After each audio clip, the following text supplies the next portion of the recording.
Baik, assalamualaikum warahmatullahi wabarakatuh. Good morning everyone. Baik, pada pagi hari ini kita belajar mengenai pemrograman web dinamis.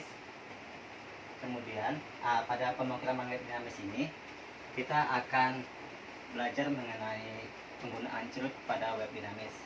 Sebelum kita memulai mata pelajaran pada pagi hari ini, alangkah lebih baiknya kita berdoa menurut agama dan kepercayaan kita masing-masing.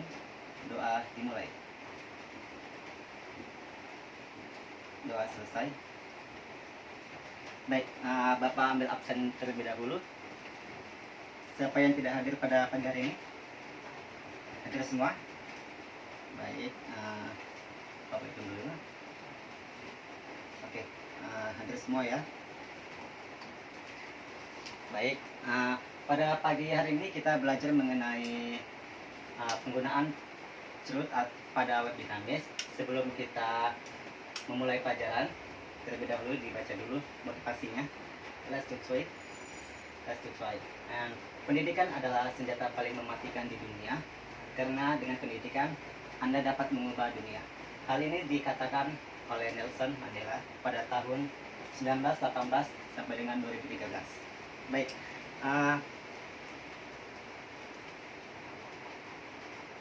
sebelum kita memulai pelajaran pada pagi hari ini, minggu lalu kita belajar mengenai penggunaan HTML.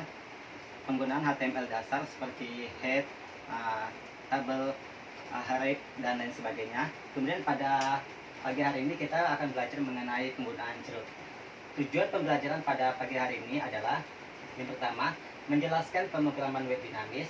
Yang kedua adalah menjelaskan penggunaan cerut pada web dinamis. Dan yang ketiga adalah menerapkan penggunaan cerut pada web dinamis. Apa sih pemrograman web dan apa sih web dinamis itu? Baik, Bapak jelaskan sedikit pengertian pemrograman web. Pemrograman web adalah diambil dari dua suku kata atau dua kata, yaitu pemrograman dan web. Pemrograman adalah yang dalam bahasa Inggrisnya programming, yang dapat diartikan sebagai proses, cara, pembuatan program, ataupun yang bisa dilakukan secara logis untuk memerintahkan komputer agar dapat melakukan atau proses tertentu dalam menyelesaikan suatu masalah. Sedangkan pengertian web itu adalah merupakan sebuah halaman atau media informasi yang dapat diakses dengan perangkat lunak browser seperti Mozilla, Firefox, dan lain sebagainya. Kemudian melalui jaringan komputer atau internet web yang berisikan sebuah teks, grafik, suara, dan juga sumber daya animasi lainnya melalui transfer protokol atau hypertext yang banyak dikenal dengan istilah WWW atau World Wide Web. WWW ini merupakan sebuah halaman-halaman website yang dapat saling terkoneksi atau terhubung satu dengan yang lainnya, yang membentuk samudera belantara informasi. Jadi informasi ini bisa terdapat atau bisa dilihat dari penggunaan WWW tersebut. Kemudian adalah apa sih kesimpulannya? Jadi kesimpulannya, pemrograman web adalah proses membuat aplikasi komputer yang dapat digunakan atau ditampilkan dengan bantuan web browser. Contohnya adalah penggunaan Firefox untuk menampilkannya ataupun Internet Explorer. Baik. Kemudian contoh dari hasil pemrograman web ini ada banyak. Salah satunya ada akun sosmed, Google Map, toko jual beli online, dan sebagainya. Salah satu contoh di akun sosmed adalah Gmail, Facebook, Instagram, Twitter, Line, dan lain sebagainya. Sedangkan dalam Google Map, penggunaan pemrograman web ini dapat terlihat atau digunakan menunjukkan atau memberitahu suatu tempat. Itu salah satu fungsinya. Kemudian pada toko jual beli online, contoh yang seperti Lazada, Tokopedia, Traveloka, dan lain sebagainya, itu merupakan salah satu contoh dari pemrograman web.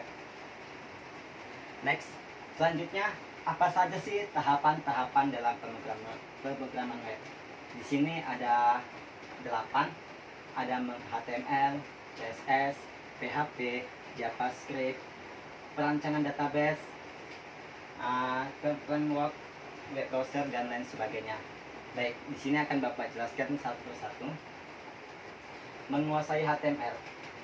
HTML ini fungsinya untuk menampilkan komponen utama website, yaitu link, tulisan, dan garis. Sebagaimana yang Bapak jelaskan pada materi minggu lalu, HTML ini kan merupakan dasar dari pemrograman ini. Misalnya, kita membuat suatu link atau membuat suatu tabel, kita dapat menggunakan sintak-sintak yang ada di HTML. Kemudian, penguasaan CSS. CSS merupakan fungsi sebagai pendukung komponen HTML yang dikembangkan sehingga tampilan website nantinya lebih menarik. Biasa CSS ini bermain dengan tampilan-tampilan yang sangat-sangat memukau. Kemudian yang ketiga adalah mempelajari PHP. PHP ini fungsinya yaitu untuk menyisipkan logika pemrograman tertentu di sintak HTML. Kemudian sintak tersebut menampilkan sebuah website nantinya menjadi lebih dinamis. Pada mempelajari PHP ini, kita akan mempelajari Chroot atau bagaimana sih cara penggunaan Chroot itu. Kemudian nanti setelah itu kita merancang sebuah database. Fungsi dari database ini adalah sebagai wadah untuk menyediakan berbagai informasi untuk para pengguna. Ini merupakan salah satu ikon yang paling utama pada saat mempelajari PHP. Database ini akan menyimpan semua data-data kita sehingga database itu tersimpan secara aman. Kemudian yang kelima adalah penggunaan JavaScript. Seperti yang kita ketahui, JavaScript ini hampir sama dengan PHP, namun perbedaannya hanya di sintaknya dia. Kemudian ada yang keenam adalah library tambahan atau tools tambahan. Fungsinya adalah untuk menambahkan atau menghadirkan efek atau animasi tertentu yang menampilkan sebuah tampilan website semakin menarik. Yang ketujuh adalah framework. Fungsinya adalah untuk mengembangkan situs dengan lebih mudah, aman, cepat, dan dinamis. Salah satu contoh dari framework ini adalah CI atau Code Igniter, kemudian ada Laravel, dan sebagainya. Dan yang ke-8 adalah, atau yang terakhir, web browser. Fungsinya adalah untuk menampilkan hasil program yang telah kita buat. Kemudian program ini atau hasil ini akan terlihat secara sistematis ataupun dinamis. Penggunaan web browser ini sangat penting. Salah satunya adalah dengan menggunakan Mozilla Firefox atau Google lainnya. Next, selanjutnya, apa sih pemrograman web itu? Apa yang bisa kita dapat lakukan dengan melakukan pemrograman web? Salah satunya ada 5, ada create, ada interaction, ada connected, ada freedom, dan ada access.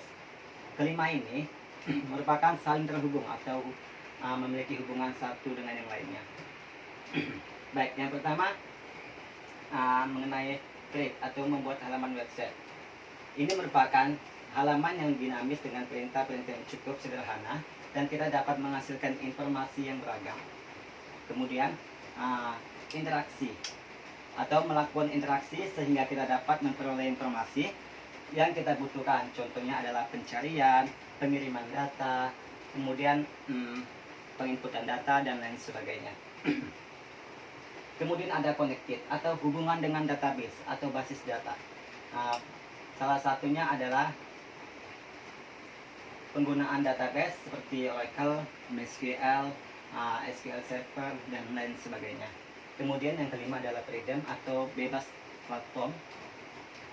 Merupakan sebuah informasi dapat disajikan oleh browser web pada sistem operasi mana saja, karena adanya standar dokumen berbagai tipe data dapat disajikan. Kemudian yang terakhir adalah hak akses. Hak akses ini merupakan sebuah informasi yang mudah dilakukan di mana saja dan kapan saja dengan syarat terkoneksi dengan internet. Next.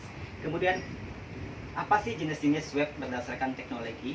Berdasarkan teknologi itu ada 2 jenis web, yaitu ada statis dan juga ada dinamis. Dan apa sih perbedaannya? Baik, sini Bapak akan menjelaskan sedikit. Web statis.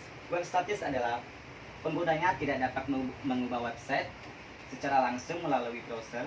Jadi web statis ini dapat diubah secara manual saja. Tampilan juga dari web statis ini tidak begitu menarik. Dia hanya menampilkan sebuah informasi. Sudah, seperti salah satunya penggunaan web statis ini adalah menampilkan heading. Biasanya di pemrograman HTML itu heading itu hanya menampilkan data H1, H2, H3 sampai H6.